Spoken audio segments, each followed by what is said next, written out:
of the damage drinking does in the United States. The CDC reported that 88,000 adults a year die of alcohol consumption. There are also, the CDC report says, more than 1 million alcohol-related emergency room visits, as well as 10,000 traffic fatalities a year caused by drinking. Drinking is a cherished American custom, a way to celebrate and a way to grieve, and a way to take the edge off. It brings people together. It makes social connection easy. It loosens inhibitions. Alcohol has immediate and profound effects on behavior, writes Dr. James Millam in his classic study, Under the Influence. At low doses, alcohol stimulates the brain cells, and the drinker feels happy, talkative, energetic, and euphoric.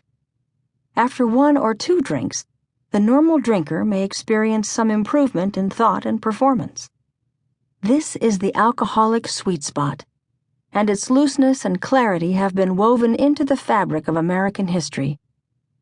The American Revolution, the winning of the Civil War, and the great burst of creativity in American literature in the 20th century were all enhanced by drinking. Americans are also well acquainted with the dark side of drinking. After several drinks, the normal drinker may begin to show signs of intoxication. Dr. Millam writes of the sedative and toxic effects that occur when the drinker keeps on drinking. He may become emotionally demonstrative, expressing great joy, sadness, or anger.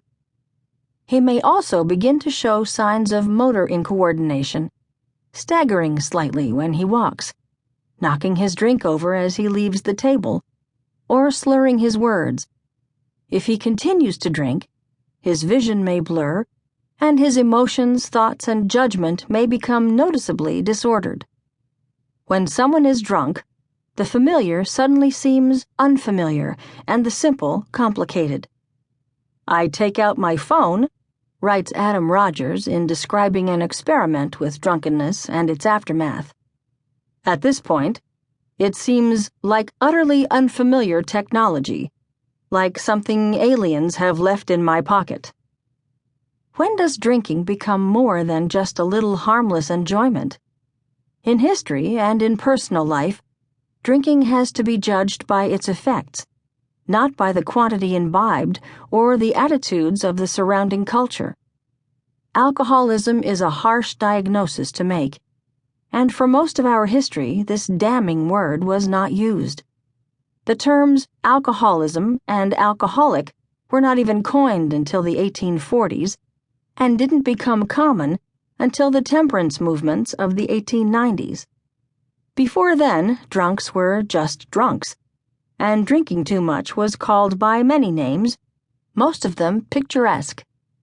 According to one source, Benjamin Franklin's Drinker's Dictionary, some synonyms for drunk can be afflicted, pissed in the brook, had a thump over the head with Samson's jawbone, cherry Mary, hammerish, haunted with evil spirits, moon-eyed, nymptopsical, and double-tongued. We know much more about alcoholism than we did just 50 years ago. Science and our modern temperance movements have pushed forward in defining both the brain chemistry and the social behavior of alcoholics. Alcohol creates what the scientists call a hedonistic highway in the brain of an alcoholic, so that the body is electrified with pleasure when alcohol is first imbibed. Soon, it takes more and more alcohol to produce the same pleasure. After a while, it takes a damaging amount of alcohol to produce what was once a normal state of being. We now know that alcoholism has a genetic component and that it is passed from generation to generation within families. Sometimes it skips a generation or surfaces as an eating disorder, a gambling problem, or another addiction. What baffled 18th century First Lady Abigail Adams, who watched her brother waste his life through drinking, and then was heartbroken to see 2 of her sons and 2 of her grandsons die of drinking, makes sense to us now. Alcohol also has an environmental component. People raised in society